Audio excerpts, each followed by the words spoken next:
Hi friends, cook with নাসিমাতে সবাইকে আবারও একবার ওয়েলকাম জানাই।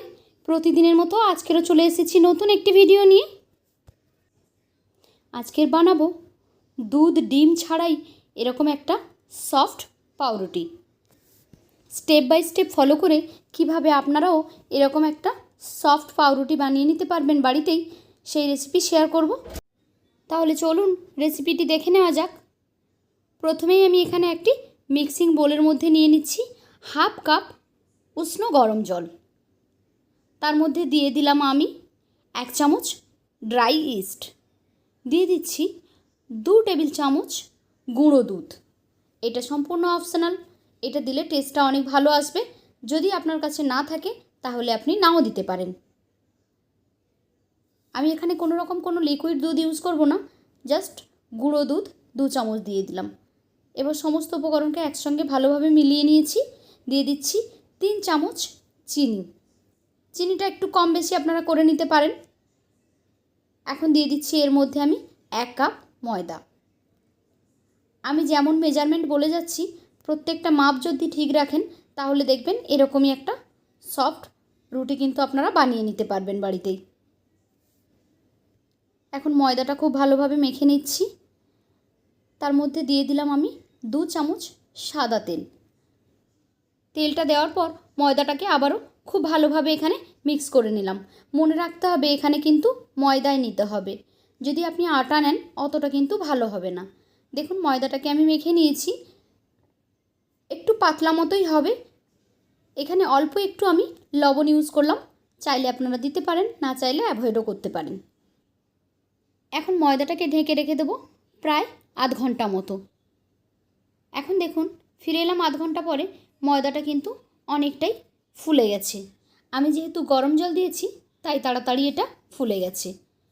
এখন একটা কিচেন সারফেসের উপরে অল্প একটু ময়দা ডাস্ট করে আমি হাত দিয়ে ভালোভাবে চেপে চেপে একটু ময়ান দিয়ে নিচ্ছি। ময়দাটা কিন্তু অনেকটাই নরম হবে। এটা যতটা নরম হবে আপনাদের ব্রেডটা কিন্তু ততটাই সফট হবে। এখন এভাবে একটু ফ্ল্যাট করে নিয়ে আমি ছুরি দিয়ে কেটে ভাগ করে নিচ্ছি।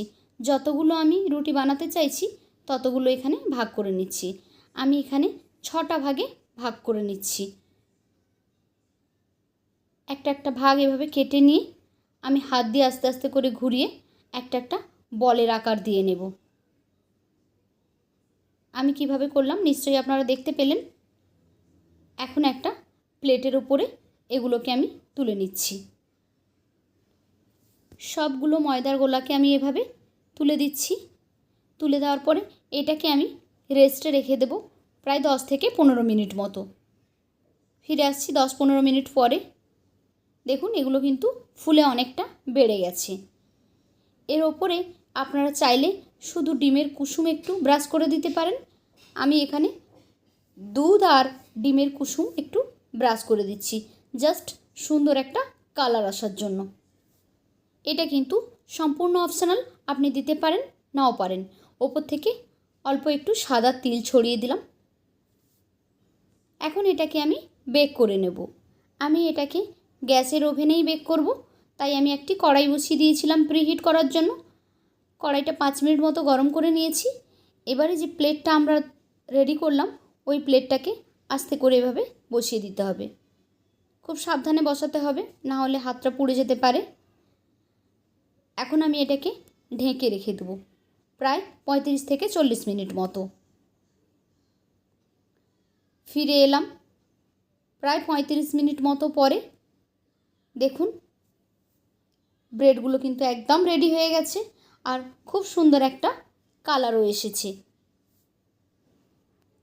আপনারাও এরকম পুরো রেসিপিটা ফলো করে সুন্দর একটা ব্রেড কিন্তু বাড়িতে বানিয়ে নিতে পারবেন। তো কেমন লাগলো আজকের আমার এই রেসিপি আপনাদের কাছে? যদি ভালো লেগে থাকে তাহলে লাইক, কমেন্ট অ্যান্ড শেয়ার করবেন। আর এরকমই নিত্য নতুন রেসিপি পেতে আমার চ্যানেলটিকে সাবস্ক্রাইব করে বেল আইকনে ক্লিক করে নোটিফিকেশান অন করে দেবেন। তাহলে যখনই আমি কোনো নতুন ভিডিও আপলোড করব সেই ভিডিওর নোটিফিকেশান সবার আগে পৌঁছে যাবে আপনাদের ফোনে। তো আজকের মতো এই পর্যন্ত। ফিরে আসবো আগামীকাল আরও একটি নতুন ভিডিও নিয়ে। ততক্ষণ সবাই ভালো থাকুন। টাটা।